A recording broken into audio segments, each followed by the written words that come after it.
everyone, and welcome to my channel Creative Space.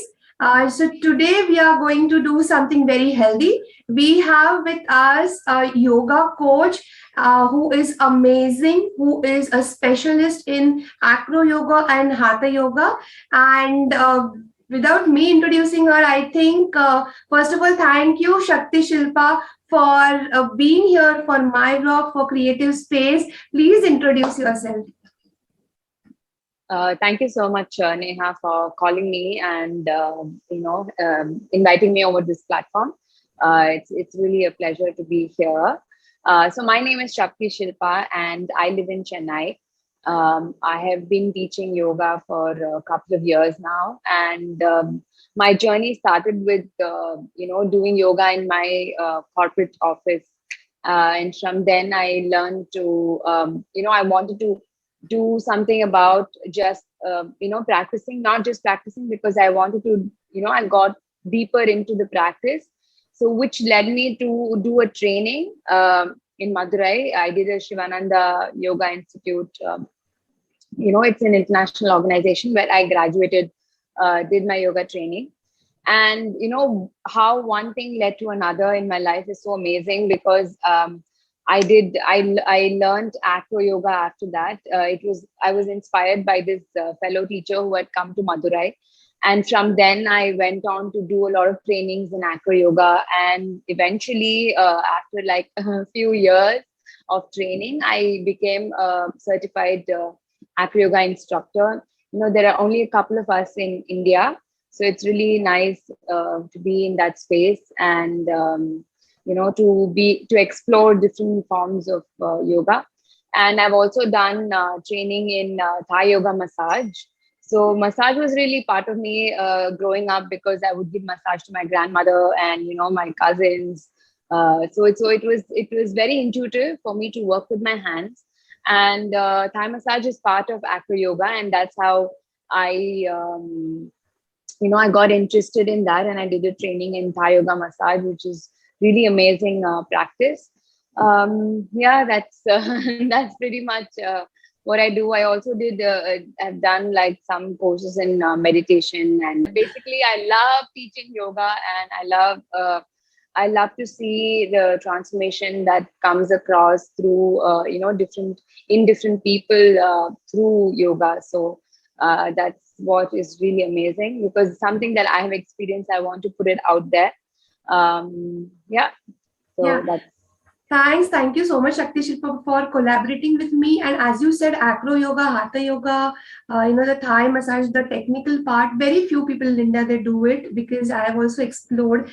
And guys, for all of you, I'm going to put her website, her profile, everything, in the description below. Please go check her Instagram. She has more than 3,500 plus followers. And the flexibility that this girl has is amazing. I'm sure you all will be inspired with that. Let's start with the questions. First question I want to ask you is, what are the common myths about yoga that people have? There are a lot of myths that are going around with regards to yoga. The most common, it would be all the yogis are very peaceful. So everybody thinks all the yogis are very peaceful and they don't have any problems. So they just flow in their life. So I wanted to say that we are also human. So we are also having everyday issues. You might be surprised that we might be facing the same issues that a lot of women my age might be facing at home or in workplace. Of course, my workplace is a little different from the corporate world, but still, you get to meet a lot of people, and you will have the usual issues. So that is something that that is a myth. And I also feel that some of us, like yoga teachers, are coming under pressure to project themselves as someone who doesn't have any problems, or who's always always smiling, always problem free. But I mean, of course, yoga really helps us in how we handle our situations. Yoga really helps us to be more patient and more intuitive and more responsible for our own actions. So we don't really, so it helps us not to react to things, but to come in response from a very calm or a safe space. So Controlled that expression. Controlled expression. yes, Do that. yes, we don't want to react, so those things I mean, yoga helps us in building that sort of clear understanding of the problem and the person, so that you're able to come out, look at yourself, and then respond from that space. But that doesn't mean that we're always peaceful, or we're always problem free, or we don't have anything to deal with in our lives. I don't want to call it problem, but challenges that we come across every day is always there. It's how we respond to it that can change, that can be different from people who might not be practicing yoga, or anything that matter. That yoga is very personal, so you can take whatever elements that suits you, and that helps you to deal with things in a very more constructive and in a more positive way. So Okay. that's a very, very common thing that I've come across. It's like an unsaid rule. Okay, yoga teachers are supposed to be very, very calm. Yeah. Yeah, it's very unusual thing that you have brought across, because uh, I don't think so anybody would really be so honest about it, and it is important for people to understand this fact. Yeah. Yes. And, yeah. Okay. And so my next question now would be, what are the benefits of yoga? It's a very basic question, but it is very important. I mean, we all know that yoga is not just about physical asanas or practice. So it's more so, if I can say, that it prepares our body to become ready for meditation, or to have an inner awareness. So in that sense, you have both physical and mental benefits. And physically, you become stronger, flexible. You're able to take on challenges, and according to your own body's capacity. So everybody has a different body, so based on that, you are able to build strength or become flexible over a period of time.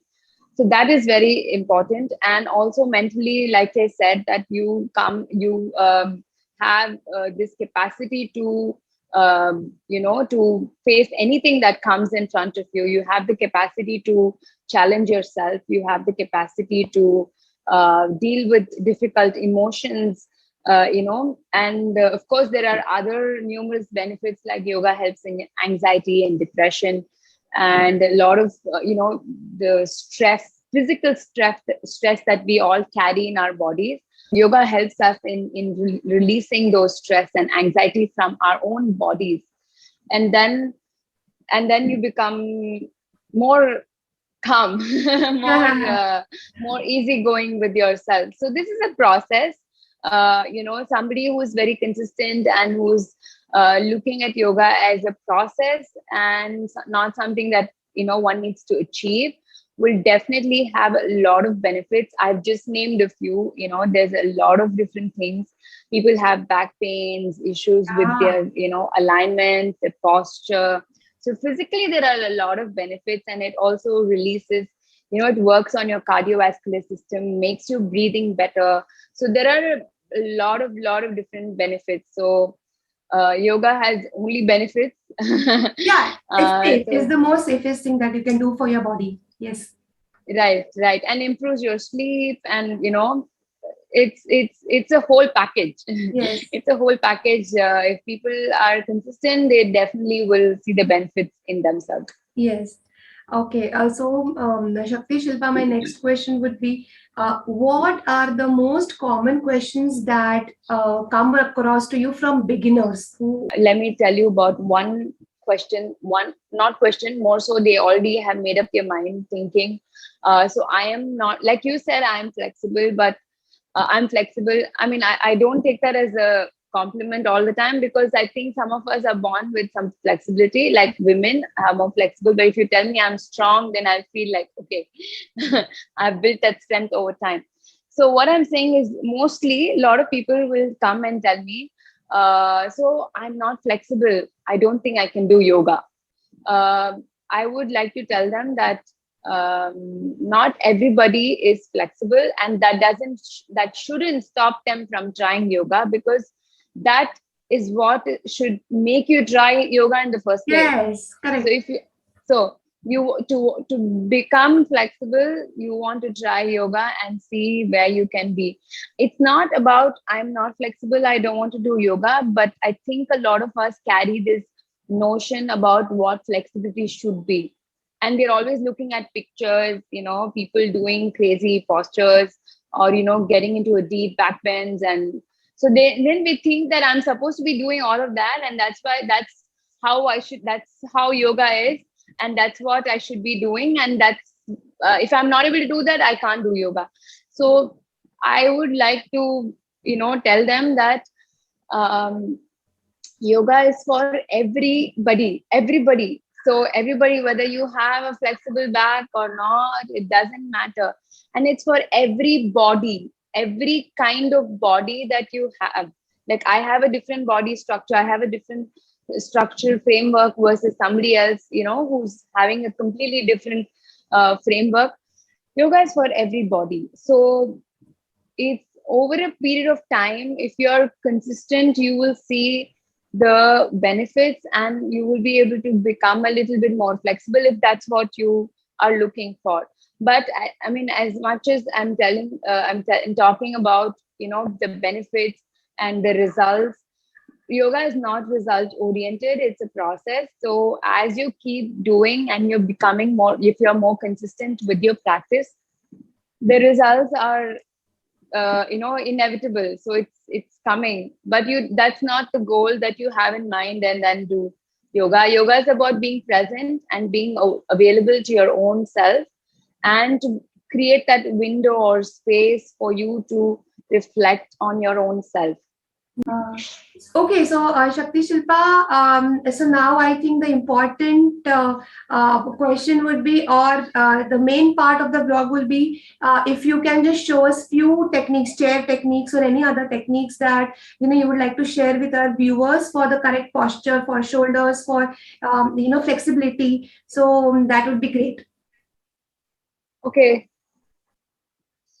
so let me show you some chair postures that people can do, after a long day at work, or just sitting all the time, working in front of the laptop. So you can first twist your spine a little bit. So, right palm to the right knee, the left hand can go to your chair, and then twist, okay, as much as you can, and keep breathing, and then come back, and then go to the other side, left hand on the left knee, right hand to hold the chair and work the twist. So you want to twist your hips. So think of bringing your left hip towards your right side, and continue to breathe and come back. Good. Now we do another twist where you cross your hand. So your right hand goes to your left knee, and you again twist. So this time you should feel a little bit more to your spine. So continue to breathe and try to bring your left shoulder slightly back, and continue twisting. Every time you're breathing, you can make your twist a little bit deeper, and come back. Then go to the other side and twist again. Keep breathing. Take your right shoulder back and come back. Nice. Okay, so now something for the shoulder. So you're going to round your back on purpose, cross your elbow, and see if you can do an eagle arm. So that means you're crossing, and you can hold any part of the other hand. Not necessary that all of us will come with our palms together. So hold any part of the other hand, and then just go up and down a few times. So keep your hand right in front of your face, and take your hands all the way up towards the ceiling and back. Very simple, but very effective to just release the stress in the shoulders. Okay, and then we go to the other side. Cross. Again, you're going to go up and down, up and down, up and down, and release.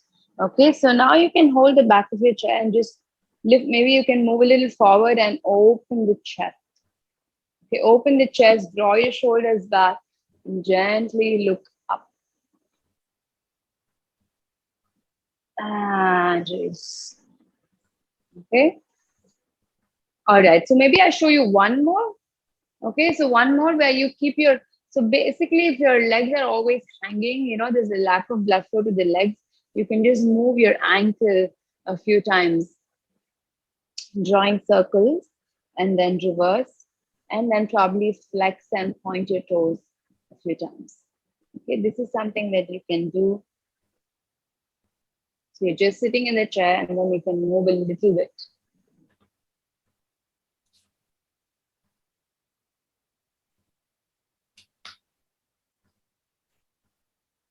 Okay. And that's it. Okay. All right.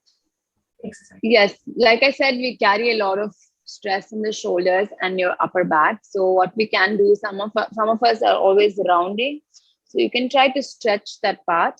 So I'm just going to be on the tabletop. So all of us can be on the tabletop, and make sure your palms is just below your shoulders and knees just below your hips. And now just couple of cat and cow movements, which goes like this. So inhale as you dip your lower back, and you also push your shoulders down and lift your chest up. And then exhale, you're going to push your belly up, and as you do that, move your shoulder blades away and tuck your chin. Okay, so now you're going to try and breathe along with the movement. So inhale as you arch your back. Okay, bring your shoulder blades in. And as you exhale, you're going to push your belly up around your spine. And then move your shoulder blades away. Again, inhale, arching. And exhale. And then one more movement where you move your hands forward. So keep moving forward and then slowly bring your chest down and your forehead down. Okay, so my hips are on top of the knees. So you're not back. You're just keeping the hips on top of the knees and press your forehead down. And if that seems good, comfortable, your shoulders getting a good stretch, you can try to bring your chin down. And then to release, you just come up, walk your hands back, and relax.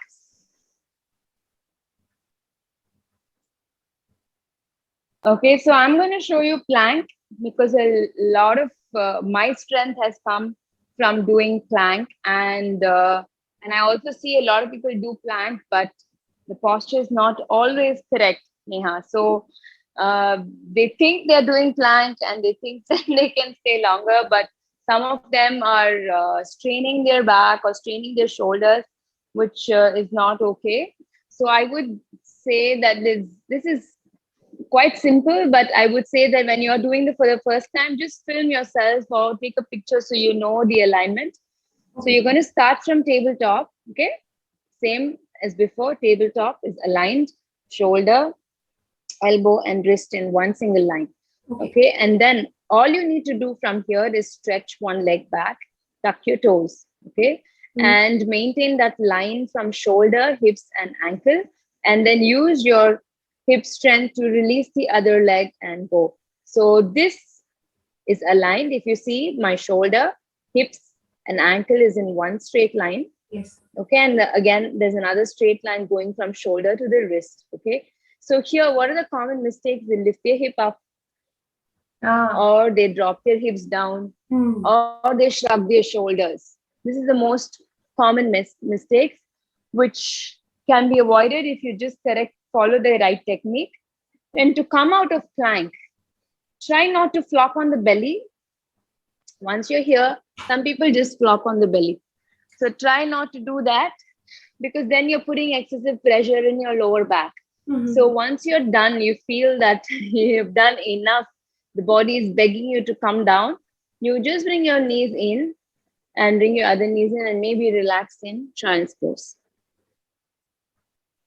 Okay, so that's the right way to do plank. So you have like a alignment, one straight line, another straight line, and you're extending the whole body from the shoulder to the ankle. So you can even push your heel back. And some of you might keep the shoulder slightly away from the wrist. For example, the shoulder can be here. You see that I might be aligned, but my line is not straight, right? Ah, Now yeah, I need to move the shoulder forward. okay, So okay. from here, I do have to move the shoulder forward. And maybe some of us lack the strength to do that, but try. As you keep trying, it'll come. Okay. Yeah. So this is another This plank. is another. Yeah, Yes. arm strength. This is a forearm plank. This is a palm plank. Both will give you that strength. Yeah, so thank you, Shakti Shilpa, for showing us the correct techniques of all these postures. I'm sure it will bring a lot of flexibility in our viewers. And please, again, guys, follow her on Instagram, follow her on the website, go to her website, see what she does. She also has her own online classes. And thank you once again, Shakti Shilpa, for doing this for my blog, collaborating with me, and doing this, creating this awareness about yoga for all my viewers. Thank you so much, Neha, for calling me and having this wonderful platform to explain people about the right techniques. And we spoke a lot about yoga, and I'm really happy. I would like to just tell one thing that if you're really stressed about the neck and shoulders, a lot of us carry a lot of stress. So I have done a series of classes. It's called Neck and Shoulder De-Stress. You can check it out on the website. And let me know if it was beneficial to you. And please share to people who you think might benefit from the course. Yeah, please do that, guys. It is for you. That yoga is for you, and I'm bringing out to you all the experts from the industry. So definitely comment if you have any question. Definitely ask in the comment section. We will definitely try to answer those questions. And thank you once again. And I'm going to sketch Shakti Shilpa as a thank you gesture. So I hope I do justice to her sketch because she's so pretty, she's so beautiful. I hope I do justice, and I hope you like it. I can't wait. Really, I can't wait to see. I love looking at pictures and drawings. I saw you sketch, other teachers and the professionals. Yeah, I can't wait to see what you do from my way. And it will. I'll try my best. I hope you like it. Thank you so much once again, and have a nice day. Thanks, Neha. Thank you. Bye bye. See Bye. you.